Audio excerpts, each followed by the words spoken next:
ایک دن مرنا ہے آخر موت ہے، کر لے جو کرنا ہے آخر موت ہے۔ ابھی ہماری کار آ رہی تھی، کسی سبب سے ایک جگہ رک گئی، تو کسی نے کہا کہ یہاں کار کیوں روکی؟ پر کیا ہو گیا؟ یہاں سے کار لوٹ لیتے ہیں، تو جلدی جلدی کار بھگا کر لے گئے۔ سوچو، ارے تمہارے شر سے لوگ ڈرتے ہیں، تم خوش ہو رہے ہو؟ اگر لوگوں کے یہی حقوق تلف کر کے، لوگوں کا یہی مال کھا کر قبر میں چلے گئے، اللہ کو کیا جواب دو گے؟ ارے مصطفیٰ کو کیا منہ دکھاؤ گے؟ سوچا ہے کبھی؟ یہی لوٹا ہوا مال سانپ اور بچھو بن کر قبر میں آ گیا، ارے کون بچانے آئے گا؟ کس کو پکارو گے؟ یہی حال حرام روزی کمانے والے بھی اپنا ملاحظہ کر لیں کہ جو سود اور رشوت کے ساتھ اپنا روزگار حاصل کرنے کی کوشش کرتے ہیں، اگر سود اور رشوت لے کر قبر میں چلے گئے کیا بنے گا؟ موت کے وقت ان گناہوں کے سبب سختی طاری کر دی گئی، کیا بنے گا؟ کہ نزا کی سختی انتہائی سخت ہے۔ گویا کہ جسم سے جب روح نکل رہی ہوتی ہے، اس کو یوں سمجھیے جیسے کہ ایک کانٹے دار شاخ جسم کے اندر ڈال دی جائے، اس کو مروڑ دیا جائے کہ سارے ریشے ریشے اس شاخ کے تمام کانٹوں میں الجھ جائیں، پھر اس شاخ کو نکالا جائے، کیسی سخت تکلیف ہوتی ہے۔ مولا مشکل کشا رضی اللہ تعالیٰ عنہ فرماتے ہیں، موت کا ایک جھٹکا تلوار کے 1000 وار سے سخت ہے۔ اس موت کی تیاری کریں، اللہ عز و جل کو راضی کریں۔ اللہ تعالیٰ کو راضی کرنے کے لیے نمازیں پڑھنی پڑتی ہیں، اللہ کو راضی کرنے کے لیے سچ بولنا پڑتا ہے، اللہ کو راضی کرنے کے لیے جھوٹ سے بچنا پڑتا ہے، اللہ کو راضی کرنے کے لیے رزق حلال کمانا پڑتا ہے، اللہ کو راضی کرنے کے لیے ماں باپ کو خوش کرنا پڑتا ہے، ماں باپ کی خدمت کرنی پڑتی ہے، بیوی بچوں کا حق ادا کرنے پڑتے ہیں، بیوی بچوں پر ظلم نہیں کیا جاتا۔ ہاں ایسے لوگ بھی ہمارے معاشرے میں مرد کہلانے والے جیتے ہیں جو اپنی بیویوں کو مارتے ہیں، چٹیاں پکڑ پکڑ کر مارتے ہیں، تھپڑے مارتے ہیں، گالوں پر تھپڑے مارتے ہیں، اور بدماش بنتے ہیں، طاقت دکھاتے ہیں کہ ہم نے اپنی بیوی کو مارا۔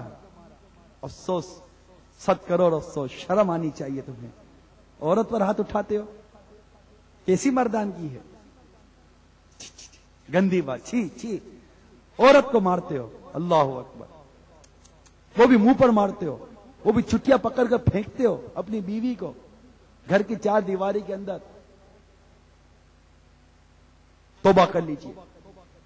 آج آپ مرد ہیں نا، اس لیے اپنی بیوی پر زور دھارتے ہیں۔ کل قیامت کے دن اگر آپ کی یہی بیوی مظلوم بن کر اٹھ گئی اور اپنے حساب کا مطالبہ کر دیا تو اللہ کی بارگاہ میں کیا جواب دیں گے؟ اپنی بچوں پر ظلم کرتے ہیں، جائیدادیں کھا جاتے ہو، یتیموں کا مال کھا جاتے ہو، ورثہ کا مال کھا جاتے ہو، پلاٹوں پر قبضے کر لیتے ہو۔ یہ سب کرا کر بھی میرے پیارے اسلامی بھائیوں کب تک جیئیں گے؟ سوال تو یہ، کب تک جیئیں گے؟ ایک دن مرنا ہے آخر موت ہے، کر لے جو کرنا ہے آخر موت ہے۔ مرنا تو پڑے گا، خدا کی قسم مرنا ہی مرنا ہے، مرنا تو لازمی ہے، موت سے فرار ہے ہی نہیں۔ ہم مرنے کے لیے پیدا ہوئے اور ہم اپنی دنیا سنوارنے میں لگ گئے، اور دنیا سنوارنے کے لیے گناہوں میں پڑ گئے۔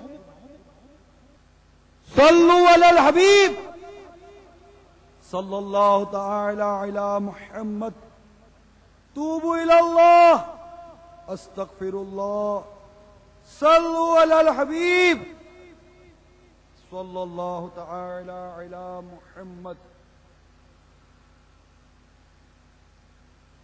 تو میٹھے میٹھے پیارے پیارے اسلامی بھائیوں، اپنے گناہوں سے سچی توبہ کیجئے، اور یہ بھی عہد کیجئے کہ آئندہ گناہوں سے بچ کر نیکیاں اپنائیں گے۔ ایسے نہیں، زوردار انشاءاللہ کا نعرہ لگائیے، آج کے بعد نیکیاں کریں گے۔ آئیے چند گناہوں کا عذاب سنیے، انشاءاللہ عز و جل اس سے خوف خدا پیدا ہوگا اور توبہ کرنے کی طرف رغبت ہوگی۔ جہنم میں غی نامی ایک وادی ہے جس کی گرمی اور گہرائی سب سے زیادہ ہے، اس میں ہب نامی ایک کنواں ہے۔ جب جہنم کی آگ بجھنے پر آتی ہے، اللہ عز و جل اس کنویں کو کھول دیتا ہے جس سے وہ بدستور بھڑکنے لگتی ہے۔ یہ کنواں بے نمازوں، زانیوں، شرابیوں، سود خوروں اور ماں باپ کو ایذا دینے والوں کے لیے ہے۔ شرابیں پینے والے اور ہیروئن اور چرس کے کش لگانے والے، زنا اور جوئے کے اڈے چلانے والے، سبھی غور سے سنیں۔ حضرت سیدنا عبداللہ بن عمر رضی اللہ تعالی عنہما سے روایت ہے، رسول اللہ صلی اللہ تعالی علیہ وسلم کا فرمان عبرت نشان ہے، جو شراب پی لے گا 40 دن تک اس کی نماز قبول نہیں ہوگی۔ اگر اس نے توبہ کر لی، اللہ تعالیٰ اس کی توبہ قبول فرما لے گا۔ پھر اگر دوبارہ شراب پی تو پھر 40 دن تک اس کی نماز قبول نہیں ہوگی۔ اگر اس نے توبہ کر لی تو اللہ عز و جل اس کی توبہ قبول فرما لے گا۔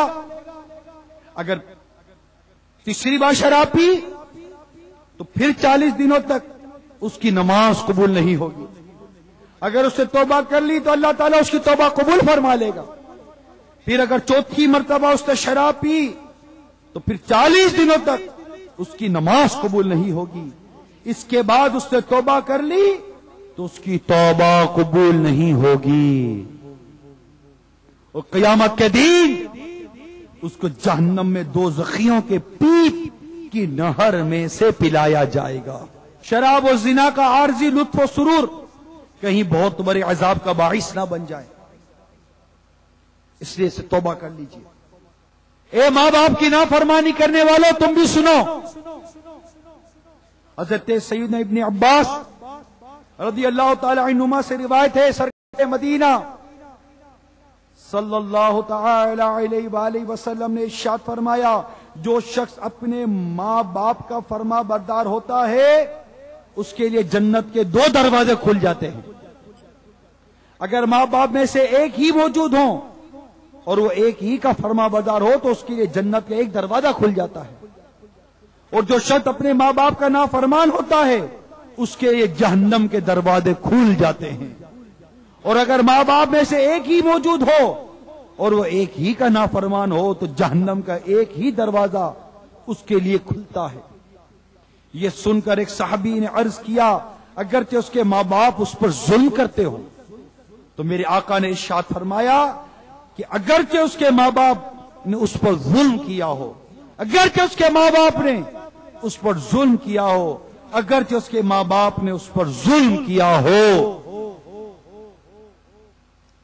حضرت سیدنا ابو ہریرہ رضی اللہ تعالی عنہ روایت کرتے ہیں، پیارے آقا صلی اللہ تعالی علیہ وسلم کا فرمان عبرت نشان ہے کہ معراج کی رات مجھے ایک ایسی قوم کے پاس سیر کرائی گئی کہ ان کے پیٹ کوٹریوں کے مثل تھے جن میں سانپ بھرے ہوئے تھے، جو پیٹوں کے باہر سے نظر آ رہے تھے۔ میں نے پوچھا، جبرائیل یہ کون لوگ ہیں؟ تو انہوں نے کہا یہ سود کھانے والے ہیں۔ میٹھے میٹھے اسلامی بھائیوں، ہوش میں آئیے، غفلت سے بیدار ہو جائیے،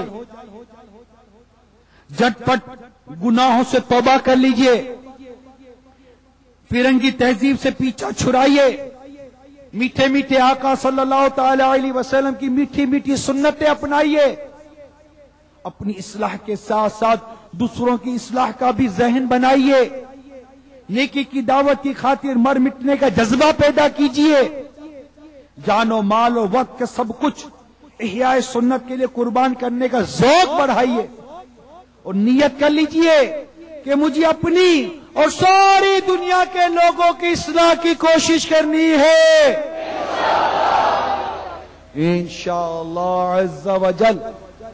اپنی اصلاح کی کوشش کے لیے مدنی انعامات پر عمل اور ساری دنیا کے لوگوں کی اصلاح کی کوشش کے لیے مدنی قافلوں میں سفر کرنا ہے۔